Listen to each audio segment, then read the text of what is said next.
Hi guys, good morning.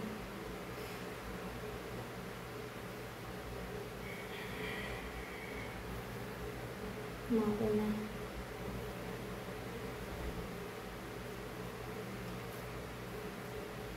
Inabot na ng umaga ang pag-work ng Nina. May shift pa rin ako guys this time. Kaya nais ko ng buko kasi walang call. It's 5:42 in the morning, 5:42 PM sa US.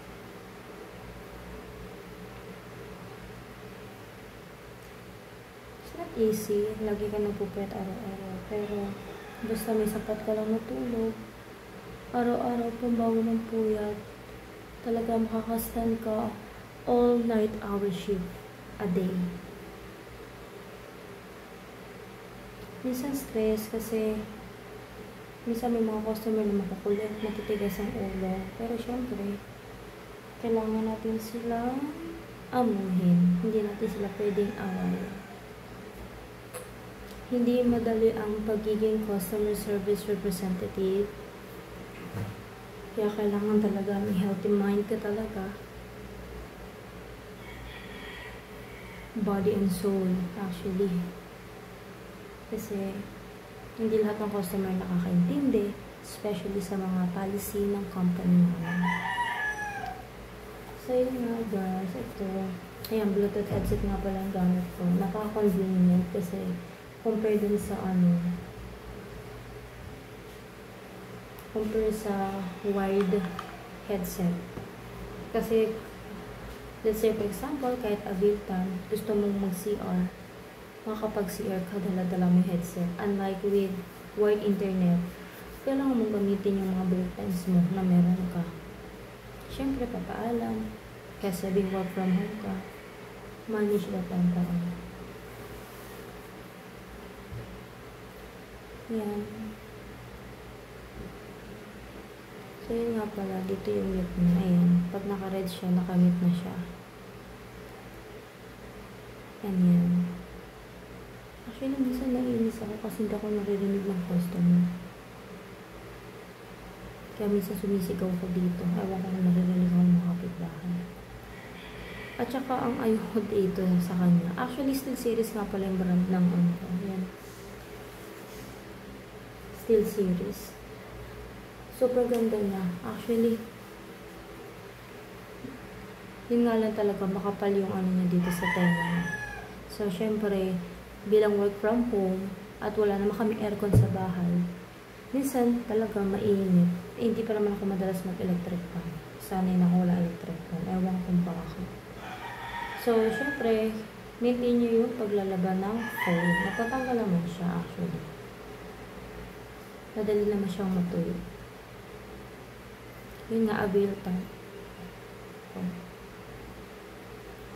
Yun na, naghangap na yung customer ko. For the tanong lang siya sa mga inquiry lang siya. Kaya mabilisan lang. So, ipapost ko yung video every time na may call ako kasi syempre, for privacy na rin ng company, hindi siya pwede i-broadcast. So, yun na nga. 5:46 in the morning and today is July the 13. Actually, birthday ng panganay kong anak na si Clark. Wala lang. Gusto ko lang kasi hindi ako pwede mag-live sa YouTube ko eh.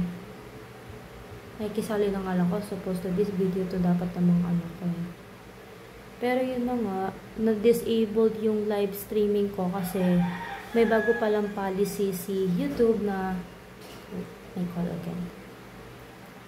Ayun ulit, tanong lang ulit.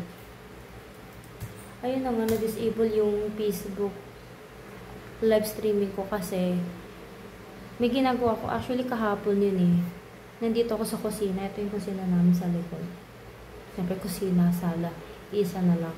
Ito na rin yung workstation ko. Actually, kasi nilagay ko muna sa harap ng anak ko. Yung anak kong pangalawa, yung nilagay ko. May call again. Hi guys, welcome back. Ay, katatapos na ng booking. And yan na nga, naka-break ako ngayon. So, naka-break ako na 15 minutes.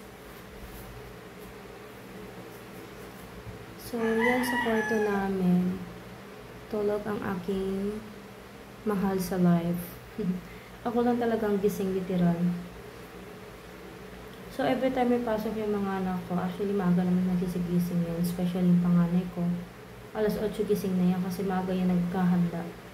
Kasi nga, lagi nakatunga nga yan pag gumagalaw. Diyos ko. Kaya, sinikin niya na rin sa sarili niya na kailangan niya gumising na maaga at kumilos. So, yun na nga, birthday ng panganay ko. So, today is Sunday. Actually, family day namin. We see to it every Sunday talaga na lagi kaming family bonding. So, syempre, always God first. Always namin, pina-priority na magsimba every Sunday, no matter what. Unless kung may sakit within the family, especially ako or yung asawa ko, hindi namin, pinipilit. Kasi, malalaki na rin yung anak ko. Kapag iyan, na Diyos ko, nag-tantrums, especially yung bunso, pagkasama namin yan, napakaingay. So, syempre, nakakahiya. So, minsan, pag ganyan na nangyayari, naiiwan na lang yung panganay ko tsaka bunso. Sinasama ko na lang yung pangalawa. Kasi yun, yung pangalawa kong anak, siya naman si Atara. Actually, nakikinig siya. Nakikinig siya sa akin. Or sa amin. So, yun na nga. Sa tatlong anak ko, si Atara malambing. Pero may pagkamaldita rin niya pag lumabas yung sakit niya sa katawan. Yung bunso ko, mabait naman, pero may tantrums talaga yan. Pag umakyat yung bakukang sa ulo nun, wala na. Giba talaga lahat ang dapat magiba. Pero takot yan, lalo na pag handa mo ng hangin. Yung panganay ko naman, mabait naman yan sa mabait, masunurin sa masunurin, magalang sa magalang. Pero pag dumating din yung time na lalo na pag nakabukas yung TV at nanonood yan lahat silang tatlo, ay asahan mo ang gawain yan. Antabay na lang talaga yung gawain at higit sa lahat yung pag-iisip niya, na siya, pag halimbawa pupukawin mo siya, kunyari utusan mo, like pakikuha nga ng cellphone nakalagay sa ibabaw ng ref. So ang gagawin niya, maghahanap niya kung saan saan. Ay nako, ganyan yung mga nakalagay. So, parang na rin to, diba, talk show. Kung lang pinakain ko. Wala, palipas lang to. Kasi kailangan ko mag-video ng 1 hour. Wala lang. Kasi, yun nga, hindi ako makapag-live. Gusto ko sana mag-live. First time ko pa naman sana yun kanina. Actually, sorry, hindi pala first time. Ko ulit. Another, magla-live ulit sana. From how many months? Actually, nagtatry lang ako before mag-live. Kaso, dinidelete ko din. Wala lang, ewan ko. Pero this time, nung kahapon nga, hindi ko alam may policy na pala si YouTube na kapag bata, underage, ng 18, under 18, hindi siya pwede. So, yun, dinisable nila. So, wala akong magagawa. Mag-aantay na lang kung kailan nila ibabalik yung pagla-live. So, ngayon, upload lang ako ng mga videos namin. So, hoping guys, panoorin nyo. Wala lang, gusto ko lang kasi i-cherish yung mga days, yung mga moments ng mga anak ko, especially na maliit sila, hanggang sa lumalaki, ganun. Actually, ginawa ko lang to file yung mga moments nila. Hindi naman din pwede ma-upload yung Gusto ko sana i-upload din yung mga picture, kaso ginawa naman Facebook. So, okay na sa akin yun yung, ayan, meron silang mga moments. Yung mga lang, short clip, parang ganun. So, yun, 5 minutes break na ako, guys. Actually, sa work ko, hindi madaling pinagdaanan ko dito. Kasi, una sa lahat, may friend yung asawa ko na nagtatrabaho na directly sa company. So, ayun na nga. Pero syempre, kahit na sinenda niya ako ng email, doon ako mag-send ng application. Iyon pa rin. Nasa company pa rin yung pagpasko sa mga sa interview, sa mga hiring process nila. So actually, masasabi ko namang madali siya, ganun. Kasi yung experience ko doon sa nature ng work, meron na talaga ako. I've been CSR in local for about 3 years, for almost 3 years actually, kasi almost 3 years na rin dito sa local. Tapos sa 3 years na yon meron akong at least actually 4 companies. Yes. So 4 companies na yon, nakapag-try ako mag-work from home sa dalawang companies. And yung dalawang company na yon, working on-site. Actually, hindi yung madali pinagdaanan ko dito sa local kasi kung ikukumpara mo yung local tapos yung company ko right now, which is masasabi natin direct sa US, is siya, mas maraming policy na kailangan mo sundin, rules and regulation dito sa local kaysa dito sa company na meron ako. Masasabi kong hindi sila strict, pero syempre bilang ganun yung policy nila, hindi ka pa rin pwede maging complacent sa ginagawa mo. So, kailangan check mo pa rin lahat. Follow the rules and regulation pa rin kung ano meron din sila, and respect the company as well. And your co-workers and your superiors in your company. Yun lang. Basta masanurin ka lang, tas keep in mind lang yung mga rules and regulation as well ng ginagawa mong process. Kasi syempre, mas maigi na yung maingat at wala kang ginagawang pagkakamali. Diba? Kasi wala kang iisipin. Work ka lang ng work, everyday, kanyan. So, syempre, everyday dito, I experience na rin yung 150 calls in one day. Naranasan ko siya last year. Sobrang dami ng calls. Actually, pagoda syempre yun. Kasi simula shift mo, 9 hours kang magko-call. Pahinga mo lang is 30 minutes lunch, tas 15 minutes breaks. So, 1 hour in total. So, from the 9.30, so 8 hours and 30 minutes ako nagko-call nun. Hindi siya madali. So, syempre siguro lahat naman walang trabaho madali. Ganun. Kailangan talaga pinaghihirapan. So, happy naman ako sa ginagawa ko. Mahal ko yung trabaho ko. Especially kasi alam ko ang ginagawa ko. Yun ang gusto ko.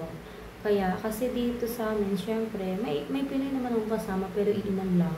The rest is mga the rest are South Africans, yung mga kasama ko. So, syempre, minsan nakakausap ko sila through chat sa namin, sa communication app. Pero the rest, wala. Actually, hindi rin ako nakikipag kasi pag may mga tanong naman ako, nagdadirect ako mag-mention ng supervisors to get the exact information rin. Ganun. So, grind lang ng grind, and especially, don't forget to pray. Kasi, kung hindi naman dahil kay God, hindi naman tayo malalagay sa magandang sitwasyon na naranasan natin. So, I'm always thankful na meron kaming ganito. Masaya na ako kasi kahit pa paano, on the long run, nababantayan ko yung mga anak ko. Yun, nahahatid ko na rin sila. Di tulad ng dati, sakripisyo talaga. Kasi dito sa local, ilang oras lang tulog ko. Siguro sabihin natin 3 hours. Kasi trabaho ko before sa Pasig. Babiyahe pa ako papunta sa work, uwian. Tapos mag-aalaga pa ako ng anak. Ilan inaalagaan ko? 3. Doon yung panganay ko, hindi naman siya alagain. Pero syempre, need mo pa rin asikasuhin at gabayan siya. So, may anak ako during that time is 1 year old and yung isa is 2 years old. Grabe, ang hirap. Kasi paras pa kami ng partner ko may trabaho. So, bakante ako tuwing umaga kasi umaga na uwi ko din. Ganun din, graveyard shift. Tapos yung asawa ko naman, aalis naman ng umaga, uuwi ng gabi. So, kami, kumbaga ganun, salisihan yung time. So, despite ng ganun kahirap, na ko naman siya, nalagpasan namin siya. Kasi,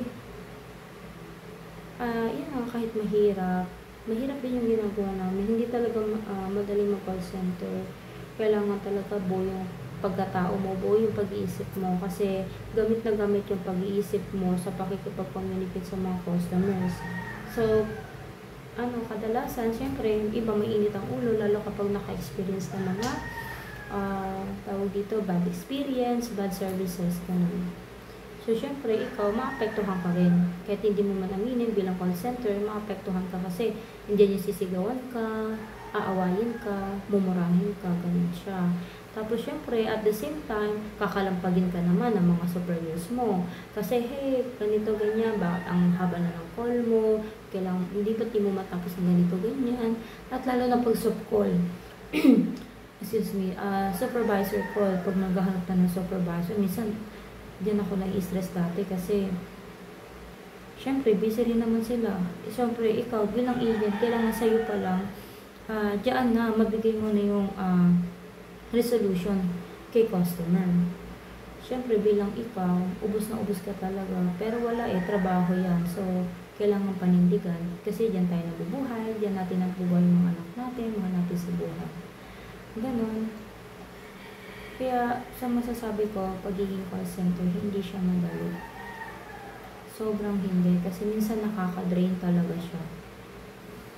Iyan siya, ganun. So, hindi mo rin sisisi kung bakit yung ibang mga call centers, makikita nyo mga post nila na nandito sila sa mga parang sosyaling kainan, kasi yun na rin yung anti-stress nila. You know, alam mo yun. Ilabas yung mga ayun nga, sabihin, deserve naman nila kasi pinaghirapan. Oo, totoo yun kasi, ay nako, napakahirap kung tutuusin. Kailangan masundin yung policy ng company at syempre, at the same time, mabibigyan mo ng maayos na service sa customer. At para maiwasan na rin yung callback nila at yung mag-escalate, ganun. Ang dami ko yung pinagdaanan, grabe. Pero naman, so far, nung naging call center agent ako, hindi ko na-try local account. Diretso, na, international. So, supposed to be, napaka-curious ko talaga dati. Ano ba yung call center? Dati kasi, meron akong, ayun nga, may kaibigan ako, friend of mine, na call center siya. Tapos, syempre, parang ko, sabi ko kasi dati nasa lang ako sabihin natin sales demo sa SM. So, naku-curious ako, bakit ganun kataas yung sweldo nila kaysa sa amin na minimum wage earner lang. Ano bang meron? Tapos, ang tingin ko sa kanila talaga napakataas kasi nga, alam mo yung nag-i-English sila araw-araw to assist the customer. Feeling ko napakatalino na nila. Which is, kinukumpara ko dati sa sarili ko. Ay, hindi ko kaya yan. Ay, never ako magiging ganyan siguro kasi nga, hindi ko siya kaya. Pero, guys, nung nagka-pandemic, ayun, doon ko siya na isipan, sabi ko, bakit di ko siya try? Baka naman kaya ng powers. Kahit na barok-barok talaga ako, to be honest. Hindi ako kagalingan sa English. Nag-aral lang ako sa YouTube. Yan, number 1, ko talaga ang YouTube dati. Nag-search lang ako regarding sa mga, interviews, how to answer the interviews, and what are the possible questions, pati yung out of the box. Ang supposed to be marami akong company talaga na nabagsak during interview session ko. Way back nung pandemic talaga, 2022 nag-apply na ako niyan. Kasi nga, during pandemic, may anak akong maliit. Yun nga si Atara yung panganay ko na sa side ng father niya. So, syempre, na-stress ako. Tapos, buntis pa ako sa pangatlo. Sabi ko, paano na lang? Wala akong trabaho. Wala kami trabaho lahat. Tambay. Ang only company lang nagra-run that time is yung BPO industry. So, no choice ako. Kailangan ko talaga mag-apply. So, babalik na ako, guys. Patapos na yung date. So, 15 minutes lang talaga. At pag gumanon ng mouse ko, yung mouse ko ito. So, ang kulit din. Yun na nga. Kailangan ko magtrabaho kasi paano na yung anak ko, yung konsumo namin sa araw-araw, gatas pa, diaper, at mga pangangailangan, vitamins. Ay, napaka-stress. Pero sigat talaga. Basta may matinding pananampalataya ka lang. Alam mo, tiwala ka lang kay God. Na, parang iniisip ko kasi ng time na yun, parang wala na. Kasi, hindi ko alam kung kailan ulit babalik yung ganitong meron tayo. So, yun, stress talaga. marami rin naman na-depress supposed to be ng pandemic kasi syempre walang nakakaalam kung kailan babalik yung meron tayo dati. So yun, nag-apply ako, na-hired ako noong 2022, ano yun eh, started. So, na-hired ako doon, tapos over the phone yung mga interview. So, nagkaroon ako ng lakas ng loob kasi nga, minimorize ko talaga yung mga pinag-aralan ko sa interviews. So, na-apply ko siya. Naging confident din ako sumagot kahit na alam mo yung Englishan ko is pang ano lang, tabi-tabi. So, thankful pa rin ako kasi sa sarili ko kasi kinaya ko. Nagkaroon ako ng confidence during that time na sumagot sa mga phone interview. Siyempre, Englishan yun. Tsaka meron silang mga pa-challenge minsan. So, ano pa lang din, yan, nasasabi ko sa gusto manood nito, yun, bigyan nyo lang yung best nyo. Tiwala lang. Kung ano yung pinag-aralan nyo, go, pag-aralan ng pag-aralan, hanggang maging confident kang sumagot. Hindi ko naranasan ma-interview kasi yung face-to-face eh. Lahat ng companies out of 4 are all via phone lang or via, minsan Google Meet, ganyan, Microsoft Teams, ganyan yung ma-interview, open cam, ganyan. Yan yung naranasan ko before. Tapos, yun. Actually, di ba buntis nga ako nun? Hindi ko in-open sa company before na buntis ako. So, ayokong i-ano kasi nga, during that time, di ba, bawal ang buntis, bawal ka maglabas-labas. So, hindi ko siya inano, na, yun nga, hindi ko sinabi. Pero, pasalamat pa rin ako. Thankful ako kay God kasi ginabayan niya ako all the way. Hanggang makapag-start na ako, hanggang lumaki na yung tiyan ko doon. At, so, super bait din nung ano ko doon, trainer. Ayun nga, si mother yun. Hi, mother. Kung naalala mo pa ako. Ako nga pala yung tatanga-tanga mo sa training. Yun na nga guys, share ko nga lang yung katangahan ko sa training ko sa first company. Ano siya, di ba training? So, syempre, yung mga training tools na ginagamit nyo is training lang. Ngayon, nung siguro ilang araw na lang, endorse na kami sa prod. So, pinagawa kami ng one-time training na live account yung ginamit. Ay, Diyos ko si tanga gumawa ng account. Gumawa ako ng account ng customer noon. Niran ko yung card, nagawa-gawa ko lang, which is pumasok. Ang sabi ng trainer ko, ano daw yun? Dumirekta na daw yun sa files ng client. So, syempre, first time yan nangyari sa history, out of how many years siya nag-train. First time na nangyari yan. So, syempre ako si tanga, umiyak ako noon kasi, syempre, pinagalitan ako noon. Syempre, yung galit na yon nadala lang din dahil sa bakit nagawa yun, hindi mo ba na-identify yung training sa live account, ganun. So, syempre ako, hindi ko naman hindi ko dinibdib. Though, alam kong emotional yung pagbubuntis ko nun. So, syempre, umiyak talaga ako nun. Pero hindi ko dinibdib yun. Hindi naman ako pinaalis ng company. Sabi ko, doon lang siguro ko iyak ng malala kung pinalis ako ng company. So, hindi eh. So, nag-ano pa rin ako, nag-push pa rin ako. Kinabukasan, yung mga training, trainees, nagulat sila kasi akala nila hindi na ako tutuloy. Sabi ko, sorry, kailangan ko dahil mga anak ako, pandemic.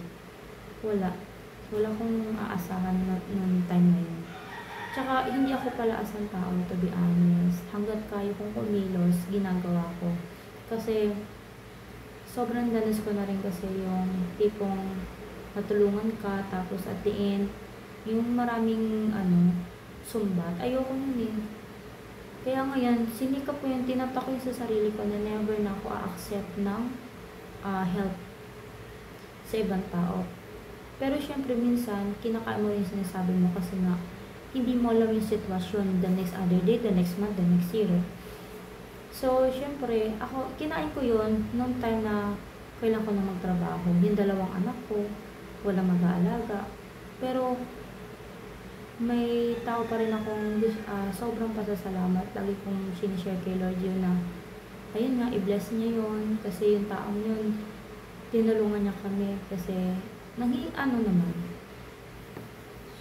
Super close ako dun sa taong yan. Super pasalamat din ako kasi 3 anak ko, pumapasok kami 2 mag-asawa. minsan, pag nagkakaroon ng alitan with the family side ng partner ko, doon namin iniiwan. Minsan, actually, madalas doon na namin iniiwan kasi lagi ako na araw-araw sa mga anak ko. Siyempre gusto ko may magbabantay. Hindi ko mabigay before yung mag-aabot ka ng pera. Kasi nga, kahit sabihin dalawa na kami may trabaho ng asawa ko, hindi pa rin sapat. Malakas sa gatas, sa diaper, yung dalawa kong anak, mamamapahan kami, yung pagkain namin. Supposed to be, di na nga ako kumakain kadalasan sa trabaho ko. Na lang talaga, nagbabalan ako ng itlog-itlog. Siguro, sabay ko na rin sa diet, pero diet at tipid moment na rin yun. Kasi, ayun na nga, nagkakaroon na naman ng lima. So, yun nga, guys. Ayun nga, sa tulong talaga. Actually, ayoko na talagang Though, hindi naman masamang tumanggap ng tulong kasi way na rin ni God yun na may ibibigay siya sa yung instrumento ng tao, natutulong sa'yo. Pero ang masakit kasi doon, pag tumulong ka, sana hindi mo na ipagmukha na, sige, nakatulong ka, tinulong mo. Kasi, hindi naman din ibang tao yung tinulungan mo. Parang ganun. Sa akin kasi, basta yun yung naranasan ko. Sobrang hirap bilang isang independent woman. Kasi syempre, wala na akong magulang, ng mga kapitan. Ang tanging ko lang talaga, lakas is yung, asawa ko, mga anak ko. Sila lang. Pero hindi kasi ako basta-basta yung taong sumusuko kagad. Kasi sa dami ng pinagdaanan sa buhay, ngayon po ba ako susuko? Inalagpasan ko naman. Ilang taon na ako ngayon, di ba? Compare mo dun sa edad ko noon. Na bata pa lang ako. Nakaya ko naman. Kasi, syempre, ginabayan na rin ako ni Lord. Kaya gano'n. Sobrang laki ng pasasalamat ko ngayon sa edad ko nito kay Lord. Kasi, kahit na gano'n na nangyari sa akin, andyan pa rin siya, tinulungan mo ako. So, yun nga. Sa pagiging independent natin, or sabi natin introvert kasi nga ayaw mong humingi ng tulong sa iba. Actually, magandang na rin yun eh. Kasi, at the end of the day, kapag halimbawa magkakaroon ng problema, walang sisisihin. Walang ipapamukha sa'yo na ganito, ganyan. Syempre, ako na ang nakaluwag-luwag, I'm capable to give enough naman. As long as may sasobra sa sweldo ko, yes, sinishare ko naman talaga. Especially sa talagang nangangailangan. Pero minsan, hindi mo rin maiwasan talaga na marami kang gastusin, maraming bayarin, kahit nasabihin anong laki ng sweldo mo, is talagang nagiging, na lang, yung sasapat na lang talaga siya sa mga, sa budget, within the month, ganyan. Ako dito, lahat ng bills, pakuryente, tubig, upa, motor, at di pa namin pautangan, nung wala pa ako dito. Kasi malaki talaga din ginastos ko kasi priority ko talaga to. Makuha yung mga kailangan kong gamitin sa setup ng work from home. Kasi sa isip ko, naman yung uutangin ko to pabalik naman din siya at the end of the day. So, di naman ako nagkamali. Pero ngayon, as of the moment so far, nagkakaroon naman ng progress. May iba na akong mga kautangan na fully paid ko na at meron pang, nag-aantay ng pagiging fully paid. So, yan, kumuha na rin ako ng motor kasi sobrang laki rin ang ginagastos namin. Mamalengke kami, labas kami malengke. Syempre, minsan, kailangan mo na rin sumakay kasi nga, kailangan mo makauwi ka agad kasi magluluto, magkasikaso pa ng tatlong anak, maghahatid. So, ngayon na nagkaroon kami ng motor, may call agad. Ayun, diba? Ang daming topic sa buhay. Sa akin, ayun, pagiging, independent woman, hindi madali. Kasi, una sa lahat, diba, tayo, nasanay tayong Pinoy na every time nandiyan yung mga pamilya natin. So, sa akin, lumaki ako walang pamilya, lumaki ako sa ibang tao. actually. Nagstay naman ako sa kamag-anak ng tatay ko, pero siglit lang kasi nung una talaga, priority ko talaga ang pag-aaral ko. Gusto ko makatapos. Kaso, sa hirap ng buhay, dahil nakikitira lang ako, parang hindi ko nakikita sa una kong tinirahan. After nung sa tiyahin ko, hindi ko nakikita din sa tinirahan ko yung future ko. So, tsaka hindi rin kami nagkakasundo ng kaklase ko. So, siyempre, bata-bata pa kasi, hindi may iwasan talaga mag-away, magtampuhan. So, lumipat ulit ako sa kaklase ko. So, sa last lipat ko ng kaklase ko, sa Bagong Silang. So, shout out po sa mga Argonito. So, thankful po talaga ako dahil in a short period of time na pagsasama namin, okay, tumira ako sa kanila, third year ako. Third year, actually, magbabakasyon na ata ng third year. Nag-third year ako dito sa Bagong Silang. Yun, sila lang nagpaaral sa akin ng third year. Tapos, nung magpo-fourth year na, nag-plan sila na umuwi ng province, which is sa Leyte yung province nila. So, nag-isip ako noon. During that time, buhay pa yung nanay ko, pero yung nanay ko kasi may pamilya na siyang iba, may asawa na siyang iba. So, nung narinig ko may pamilya na siya, ayoko tumira kasi syempre may kasama siyang asawa. Alam niya may ate na sa isip ko. So, kasi syempre, hindi ko naman alam kung anong ugali na rin asawa niya. So, ayoko kasi, tsaka hindi ako lumaki sa nanay ko. Nakita kami ng nanay ko when I was 15 years old. Yun, doon ko siya na-meet. Actually, sa mga trying ko siya na, kilala kasi, akala ko wala na talagang way na makikita ko siya, makikilala kasi, tagal ko rin inantay na makita siya. Tapos, nung nakita kami, ewan ko, hindi siguro ako satisfied. Tsaka hindi ko kasi feel yung pagiging ina niya sa akin ng time na yun. Lagi siyang galit. Tapos, yun nga, parang totoo lang yung sinabi sa akin ng mga tsahin ko na malaki na ako, may pakinabang na ako, kaya ako gustong kunin ng mami ko. So, syempre, sa time na yun, pinagsabihan naman din ako nila na ako naman daw may desisyon. Total, nasa tamang edad na ako, alam ko na yung tama at mali. So, ako, hindi ko pinili mag-stay sa nanay ko. Bagkus, pinili ko pa mag-stay sa ibang tao. Kasi, sa ibang tao naman, actually, thankful pa rin ako. Kahit mahirap ang buhay, hindi ako nagkahangad ng kainan. Kahit mahirap ang estado nila, masaya sila. At sama-sama sila. Yun lang naman yung gusto ko. Tsaka, yun. Doon ko naranasan na iba't ibang experience sa buhay, sa pakikisama, sa mga gawain, which is katumbas na yun kasi nga, pag nakikisama ka talaga, automatic is, diba, accompanied mo na yung ikaw kikili sa lahat. So, welcome ako doon kasi ranas ko na yan. Maliit pa lang talaga ako, way back in Bataan. Halos lahat na atang gumagawa, nag-iigib, nagluluto ko ng balot, naghuhugas, lahat ang gawaing bahay. So, kumbaga, subok ko na yan. Sisiw na lang sa akin yan. Tapos yun, thankful ako, pinag-aral ako ng 4th year, hanggang sa nakilala ko dun yung una kong kalipin is yung tatay ng anak ko. So, syempre, alam ko nung time na yun, nung doon ako nag-aral, kaklase ko siya supposed to be. Marami ng rumors talaga na nagsasabi, wag yan, kasi wala kang patutunguhan sa lalaking yan, wala kang future, which is hindi ako naniwala at the first place. Kasi nga siguro, pag inuuna mo talaga yung love mo, hindi yung utak. Yun na rin yung payo ko. Laging unahin yung utak kesa dito. Kasi, dito magiging masaya ka talaga. End ko lang yun. Ito, tulad ng customer ko na to, madaling-madali. So, syempre, kailangan mo ibigay lahat. Kasi minsan, pag hindi mo binibigay agad yung gusto nila, nag-college sila, syempre, sisigawan ka.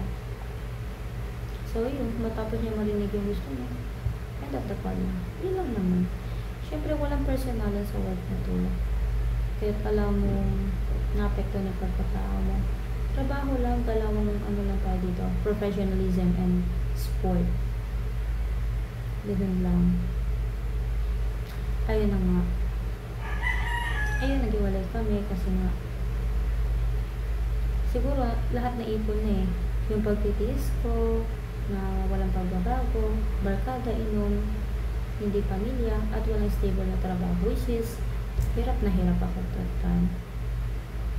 Siguro, ano na rin yun, ano na rin sa akin yun na dapat sa susunod hindi na maulit.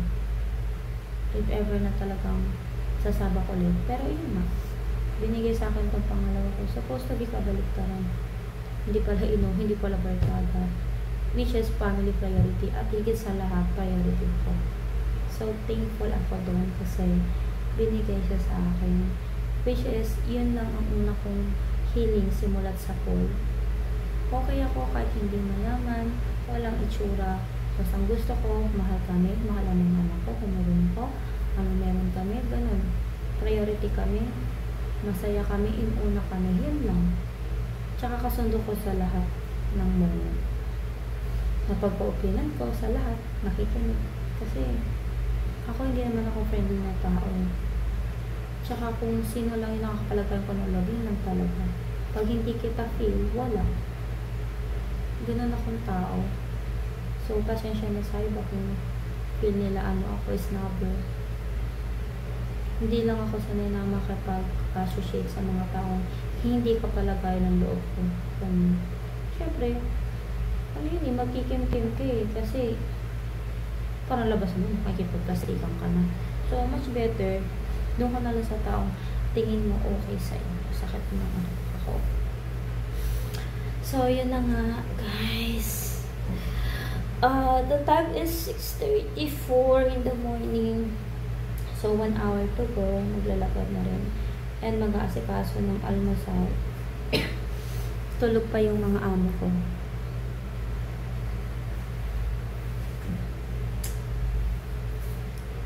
Sa buhay talaga, kung kontento ka, napakasaya talaga. Kung anong binigay sa'yo ng Panginoon, sobrang thankful ka, maliit man o malaki. Sa akin, kung tutuusin, overflow blessing na to yung binigay sa akin nila. Kaya iniingatan ko lahat ang binigay niya sa akin. Ganun. This time, talagang kung may manonood na ng video ko sa part na kung sino man nakakilala ko, this time talaga na may pinaglalaanan na ako talaga. May pinaglalaanan ako. Una talaga future ng mga anak ko, 3 yan. Kasi balang araw gusto ko magkaroon ng magandang kinabukasan yan. Marami na akong pinaglalaanan talaga kasi una sa lahat nangungupahan kami. Siyempre nagdidream naman ako na magkaroon kami ng sariling bahay. Mas masarap pa rin talaga tumira sa pinaghirapan. So ngayon talaga, kahit kami dito nagtitipid na talaga kami. Kung yung dati, napapadalas kami kumain sa labas, ngayon, kina-cut off ko na siya. Imbes na talaga, kaya sinilid ko na talaga. Every time nasasahod ako, binabudget ko na talaga siya. Inuuna ko lahat suppose sabihin, inuuna ko yung, savings. Tapos yung matitira, binabudget ko na sa lahat ng bayarin, at magiging budget namin for the month. Ganun siya.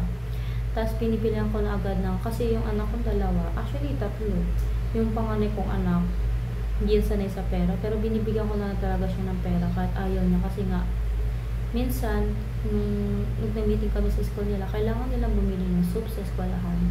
So sabi ko, nasa sa'yo na kung paano mo gagamitin itong perang bibigay ko sa'yo. Binibigyan ko siya kasi ayoko naman yung parang kawawa na rin yung ako. Though, hindi yan gutom kasi pinagbabaan ko siya ng kanin, pinagbabaan ko pa siya ng biscuit. Though, mabait lang talaga yung anak ko. Talagang pinagkahalagahan niya yung pinaghihirapan ko. Kasi lagi kong pinapaya sa anak ko, lalo na sa kanyang panganay, na laging, yung kung meron siya, pahalagahan, huwag sayangin. Kasi, yun nga sabi ko, ang pera hindi pinupulot dito, pinaghihirapan. Kasi balang araw, siya na rin kasi yung papalit kung ano meron kami, ganun. Mararanasan din talaga niya at the end of the day. So ngayon pa lang habang bata pa siya, hindi ko siya sinasanay sa pera, which is, mission accomplished ako dun kasi yung pangangaral namin sa kanya, apply na naman, sinusunod niya. So, thankful din ako doon kasi meron akong ganyan tulad ni Clark na panganay kong anak, which is siya nakakaintindi sa tatlo, masunurin, magalang na anak. Siyempre, tayo mga tayo din ng perfecto. Meron pa rin naman side na minsan, yun nga, hindi siya nakikinig sa amin. Pero siyempre, most of the time, lagi namin kayo sasabihan para ituloy pa rin ito. So, naging confession, ano na to, diba? Confession video. So, wala lang. Kasi syempre wala naman ako makausap, nakasasawa ko. So dito na lang. Ayun lang, marami sa lahat talaga na pagdadaanan ng every tao dito sa mundong to. Yun lang, laban lang talaga. Laban. May moment pa nga ako nung time na yung halos lahat kalaban ako ng mundo. Sobrang hirap nun Pero anong ginagawa ko? Kapalmos lang ako. Kapalmos. Keeper. Ganun. Nandito ako sa trabaho para mag-focus sa trabaho, hindi para, alam yun, yung usisain pa sila, kung bakit, ganyan, tawag dito, yung makakarinig ka talaga ng masasakit na salita. So, girl, no. Ito ako, no. Panindigan nila, gusto nilang panindigan o paniwalaan kasi ako, kung ano ako ngayon, kung di nyo ako maintindihan, edi don't. Sa mga nakikindi sa akin, thank you. Kasi bilog ang mundo. Bilog ang mundo talaga. Yun na lang masasabi ko. So, diba, nung time na yun, wala akong magulang. May ilan lang ako mga kaibigan na nakikindi sa akin. Ayun, chineris ko yun, pinahalagaan ko yun. Isinantabi ko lahat ng mga inaano sa akin dati. Mga naging problema. Dasal lang. Lahat naman overcome ko. Kaya sa mga tao dyan, huwag kayo agad mag-iisip ng mali. Kitin yung buhay nyo, bagawin yung mali, no? Yun nga, sabi ng asawa ko, hindi mababago ng isang pagkakamali ang nakaraang pagkakamali. So, kailangan, kung nakagawa ka ng mali, is ituwid na agad. Gawin na tama. Hanggat kaya. Ganun. Tapos yun nga, support na rin ng yung partner ko, lahat ng mahirap na sitwasyon na overcome namin. Partida, buntis ako nun. Ang daming So, diba, at least yung ko na nasa tiyan ko na napakakapit. Kasi gabi-gabi ako umiiyak nun. Sobra. Kasi yung mga sinasabi sa akin ng tao, masasakit. Which is hindi nila alam kung anong pinagdaanan ko. Hindi rin nila alam kung anong pinagdaanan ko sa past na naging kapartner ko. Doon na sila nang sige, kung ano lang yung nakita nila, yun, doon na sila nag-focus. Which is, sa pagiging chismosa nila, hindi nila inalam. Diba? So, doon lang sila nag-focus dahil mali ko daw, maling Okay, sige, nagkamali. Pero, wala silang karapatang husgahan ako kung ano ako. So, marami din akong, syempre, masasakit na salita ang narinig. Pero, bahala kayo dyan. Basta ako magtatrabaho, ako kung nakita ako at nagpo-focus ako sa anak ko, yun lang.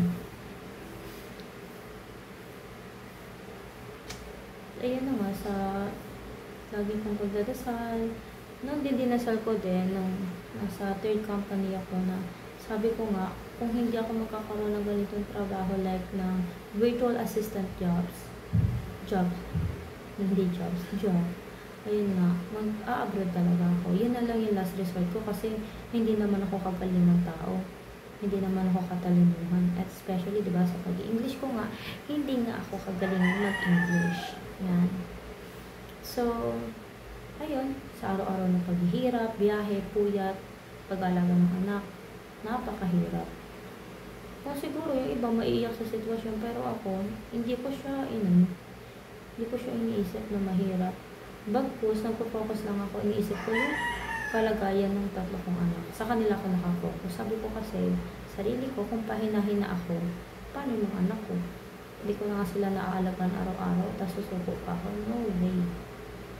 So, yun na rin yung nagandaan, to build up myself. Hanggang sa, ayun na nga, nakapasok ako sa ganitong siguro, yun na nga, si Lord nagbigay ng tulay para makapasok ako dito, at talagang will na rin ni Lord. This is the right time siguro. Yun na rin yung time na yun, na will niya na makapasok na ako. So, nung time na, ayun, nagte-training ako, which is napaka bago sa akin nung sitwasyon na yun. Kasi, kahit nasabihin yung training namin, English speaking na rin, pero iba pa rin yung direct na talaga dun sa US, yung nagte-training sa inyo. Actually, dalawa lang kami na yung training niya. Yung isa kong kasama is kapwa Filipino, pero taga Bacolod siya. So, yun, naging masaya. 2 weeks training, and then sabak na agad. Kung ano yung naranasan kong magandang mga feedbacks doon sa previous company ko, yun, in-apply ko siya. So far, hindi naman ako nahirapan. To be honest, hindi. Magto 2 years na ako sa company, and so far naman, hindi naman ako nakaranas ng siguro, syempre, stress kasi nga, sa mga sitwasyon ng customers na tumatawag, which is hindi mo naman kasalanan, nagiging kasalanan mo na lang kasi part ka ng company. So, minsan nag-apologize naman din mga customers. So, doon ako kumiginhawa kasi, ayun, naisip din naman nila na hindi naman kami may kasalanan kung bakit ganun. Kasi syempre, papaliwanag mo, hindi kasi lahat ng customer service, diba? Kaya nga may iba't ibang department. Kasi nga, ito lang yung line of support na kaya nyo gawin. Kapag di nyo na kaya, that's the time na ito-transfer nyo sa different department kung saan doon sila ma-assist. So, ganun siya. So, may pang customer na hindi nakakaintindi. Minsan naman, maintindihan nila yung sitwasyon ng pagiging customer service. So, yun na nga, balik tayo sa trabaho. So, actually dito, marami na akong ni-refer. Kaso, nung time na yon, napaka-hirap talaga. Pinarioritize ko yung same situation ko, yung talaga nangangailangan. So, kasi yun na rin yung, ayun nga, ko sarili ko na give back naman to others.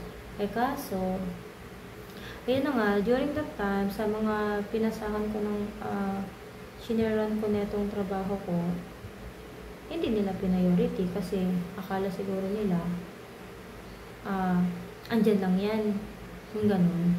Anytime naman, pwede pa naman mag-apply pag siguro kailangan na talaga or may sapat na pera para na mga equipment. Kaso, nagbago na yung ihip ng hangin, hindi na nila pinaprioritize ang taga-Philippines due to some reason talaga. Kasi siguro may nag-encounter sila sa ibang department ng mga Pinoy. Hindi ko rin masabi kung ang dahilan. Kasi, ang pinapriority na dito is yung other country, which is yun nga, South African. So, syempre, since sila naman ang nagde-decide, alright, hindi naman, kasi iba dito hindi ka yung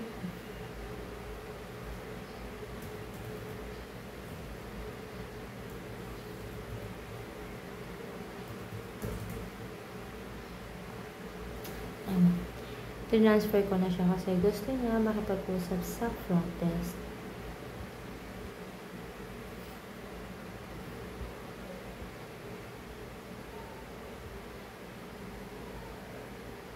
So, balik na tayo.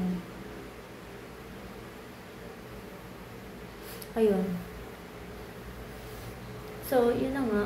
Hindi na ako kasi yung gusto ko sana ipasok. Kasi dito, hindi tulad dito na yung magre-refer ka, ganito, gusto ko ipasok si ganito. Hindi. Iba dito. Kailangan sila mismo magsasend ang application nila. Walang referral dito. Unlike dito sa local, once na sinend mo sa company or HR yung application nila, ayun, mapa-follow up mo kung ano na status ng pinapasok mo. Pero dito hindi.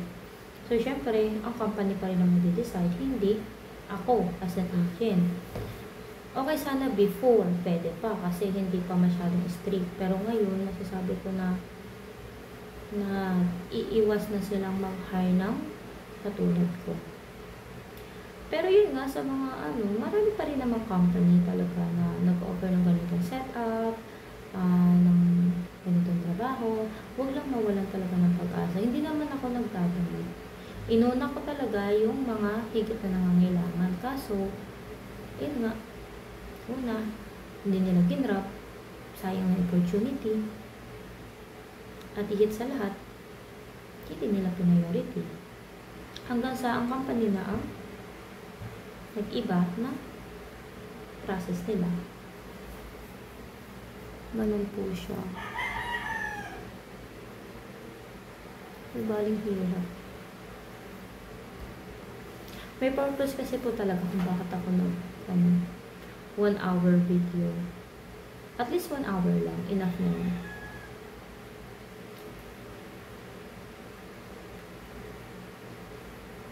So yun na nga guys. Ang gusto ng anak ko pala ngayon, na-share ko lang. Sa birthday niya ngayon, for his 10th birthday, ayaw niya nang maghanda. Alam mo, mas gusto niya yung outside recreation. I mean, gusto niya kasi maglaro sa yung mga palaruan sa SM. Kahit ganyan na edad niya, gusto niya pa rin. Which is, okay lang sa akin kasi yun ang gusto niya, masaya siya dun. And then, yun nga, kasama yung dalawa ng kapatid. So, syempre, tight budget kami ngayon. Yung in-order ko siya, Shein. Ay, nako, ewan ko. Hindi pa dumadating. In-order ko siya nung July the 9. Kasi most of the time, pag nag-order ko siya Shein, 4 days, 3 to 4 days lang andito na. So, naging panatag na naman ako, diba? Anong araw na? Linggo na. So, ang status pa din is nasa airport pa lang. So, talagang hindi niya na masusuot. Pero, aatin pa rin ulit kami ng birthday next week, next Sunday, sa dating katrabaho ng asawa ko. So, kasi siya, ninong kasi siya. So, kinuha siyang ninong, kaya kailangan, gusto niya kami isama. So, syempre, i-invited naman kami, why not? Para rin maging masaya ulit yung mga anak ko, kasi sa Jollibee ka kayo, kasi maka-Jollibee talaga yung mga anak ko. Gusto nila yung Jollibee talaga. Ewan ko, siguro kasi sasarap na rin. Hindi ko rin alam kasi syempre alam mo yung bata. Mahilig sa ganyan. Saka lang beses na nila nakita yung mascot ni Jollibee. Laking Jollibee na talaga silang tatlo. Habak mo na nung talaga. Pag-request nila sa akin, Mama, Jollibee after na simba. Siyempre, hindi ko naman matitiis. Iniisip ko naman para sa ikasasayo nila. Kasi kaya nga ako nagtatrabaho para sa kanila eh. So, bakit di ko ibigay yung kasiyahan na dati hindi namin nabibigay? Which is, pag nung local lang, nung hindi pa ako ganito yung trabaho ko, siya. Siyempre, sobrang tipid kami. Kung ano lang meron, yun lang. Kaya hindi namin sila napapasyal. Eh, this time naman na capable na kami and binless naman kami ni God, kaya na ibigay natin kung nararapat, lalo na kung paminsan-minsan. Ayoko rin sila sanayin na ganyan yung binibigay laging gusto nila kasi paglaki nila baka isipin nila kami, diba? Bangko. Kaya naman i-provide nila mama papa yan. No, hindi ganun. Kahit na meron kami, ayoko silang sanayin na maging maluho. Gusto ko pa rin pag lumakas sila, paghirapan nila kasi mas maganda pa rin yung galing sa kanila kung anong meron man sila. Ganun. Kung anong binibless sila, galing sa hirap nila. At least, may mapagmamalaki sila sa sarili nila na kayang-kaya nila lahat ng bagay.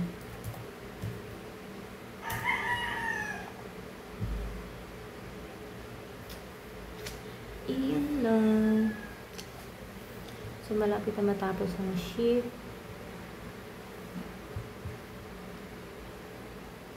Actually, meron akong tatlong phone dito. Na to? Mga luma.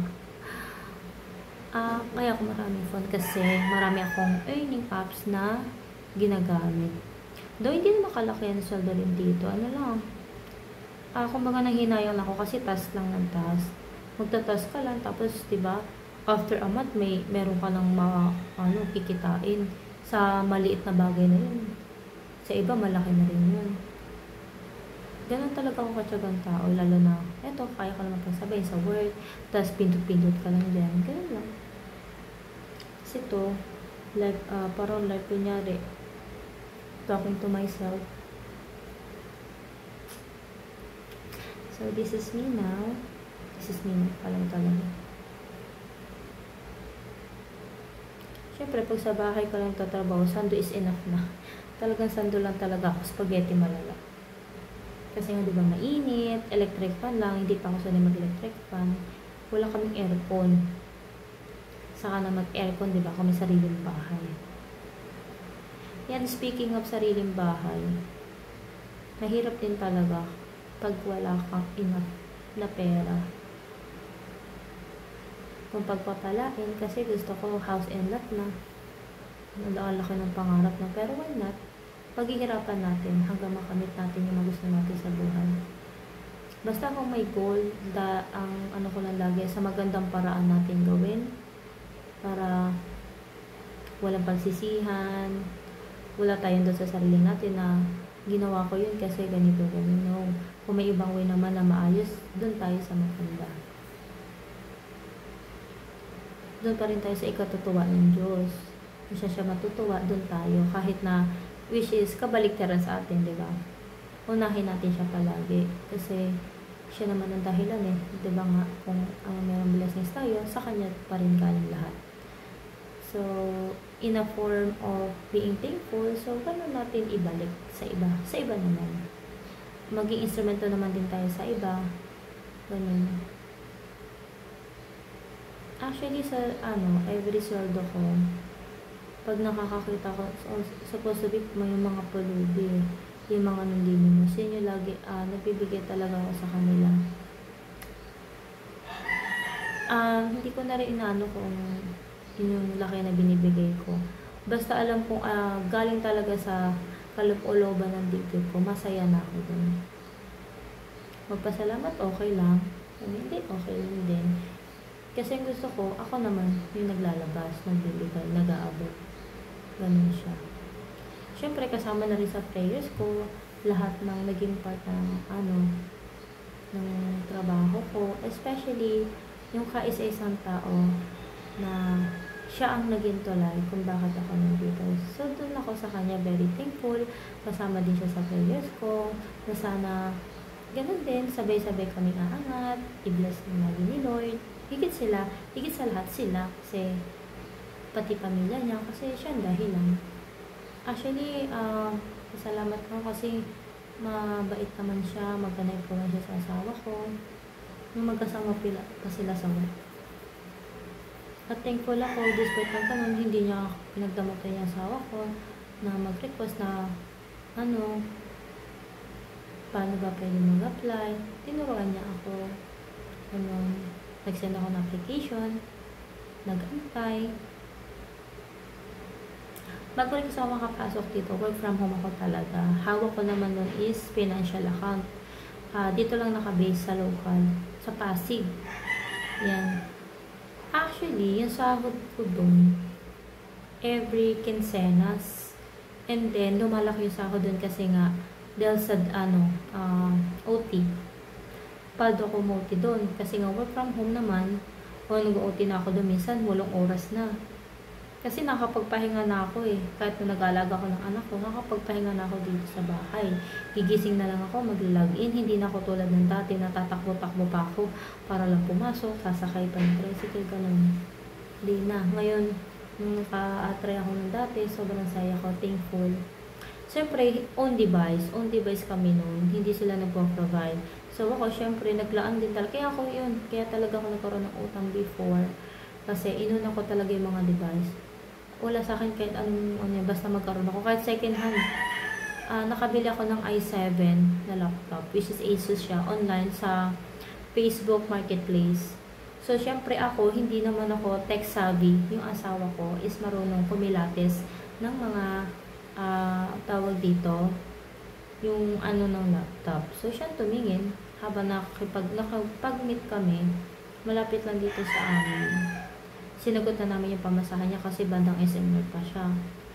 So, ayun, thankful kami. So far, walang gas-gas yan. Mukha talaga siyang bago. Galing siya sa ibang bansa. Siya, estudyante, parang part-time niya to. Commission basis siya. Every time na may mabebenta siya, meron siyang kanya. Na-share niya rin kasi yun sa amin.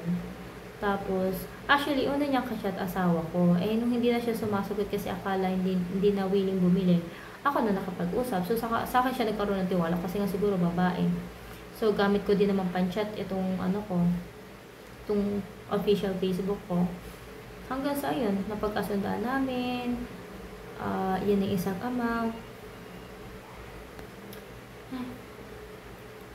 Naubos yung ano ko dun sa kasunod. Ayun lang nga. 25 minutes left before I'm going to log out. Tingnan nyo guys, yun yung ano. Yan yung ilaw ko sa magdamag. Yan lang. Nakapatay. Lahat ng ilaw dito, yan lang yung nakabukas.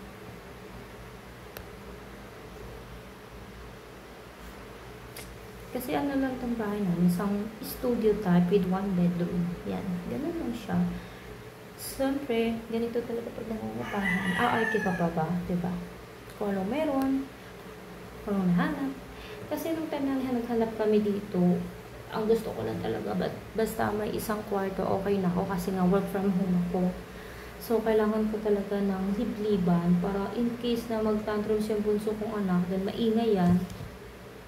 Alam mo yung mga bata pa mga anak ko, 3 pa yun sila.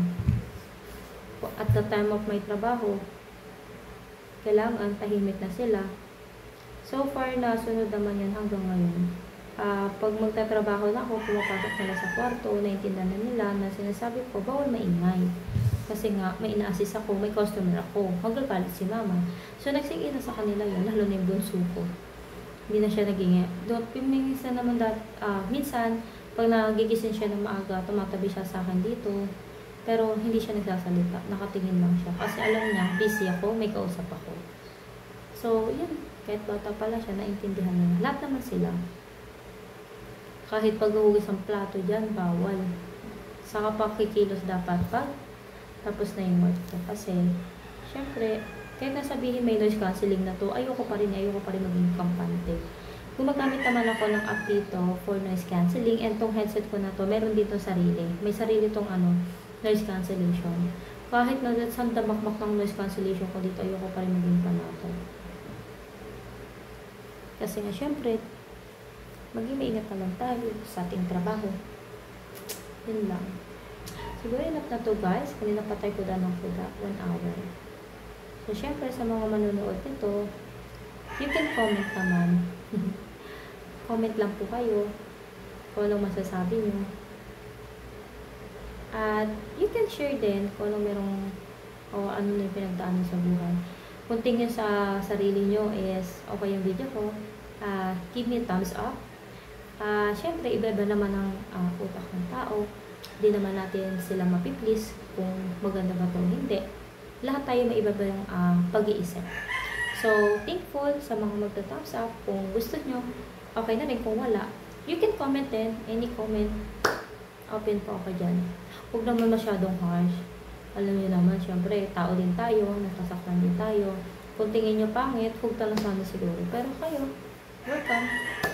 Welcome here in my 1 hour video. Yan lang guys. Bye for now.